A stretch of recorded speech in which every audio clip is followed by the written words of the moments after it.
Hello, Fremont.Church family. I wanted to just check in with a quick missional equipping reminder, based on our bless rhythms that we talk about a lot around here. And this weekend I talked about the E in the bless rhythm acronym, which stands for eat. And I want to share with you a passage of scripture which demonstrates the power of what was going on in the early church, and why eating had something to do with that. So it's a familiar passage for some of us, but it comes from the book of Acts.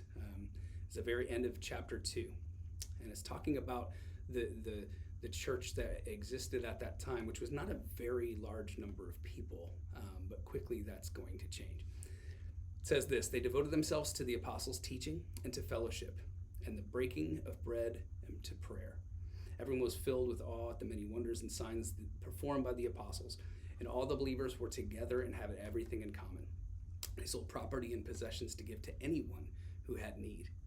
Every day they continued to meet together in the temple courts.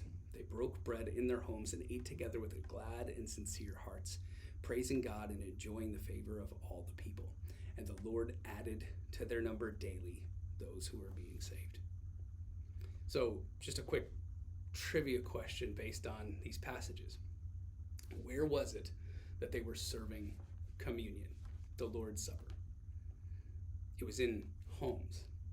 It was not in a church building, and certainly the local temple was not going to allow them to observe the Lord's Supper in any kind of ceremony or anything like that. No, they were sharing meals in homes.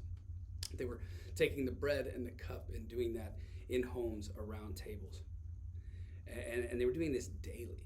You see, for them, church was not centered around a physical place, and it wasn't centered around one specific hour of the week.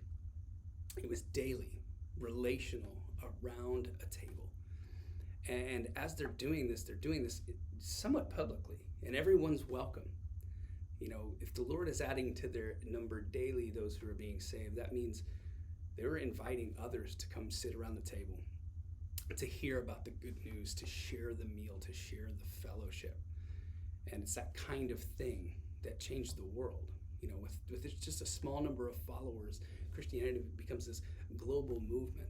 And it doesn't happen simply because of amazing church services or special people in particular. It comes through an invitation to join around a table, to eat together.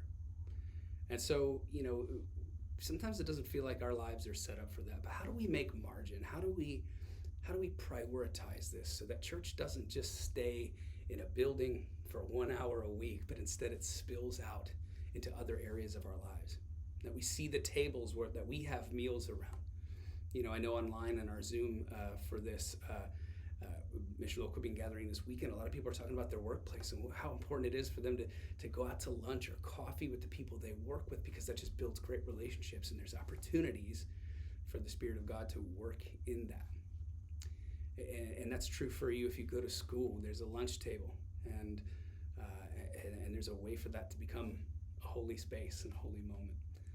And so let's think about how we make room for that, how we make room for the table fellowship, and see who God brings in our midst that can be invited into that. So I'd encourage you this week to just take a minute to think about that. Maybe you were here this Sunday and you did your I will statement, and God put something specific on your heart about what you're going to do in terms of how do I be intentional about meal times and the tables that I'm sitting at. But if you weren't here with us this past Sunday, I just encourage you to think about that. Are meal times more than just meal times? Is this an opportunity for the presence of God to extend beyond our church buildings and to school lunch tables and to coffee shops and restaurants and your own kitchen? So I encourage you to think about this week and take one simple step, maybe send one simple invitation to somebody to have a meal or a cup of coffee with this week.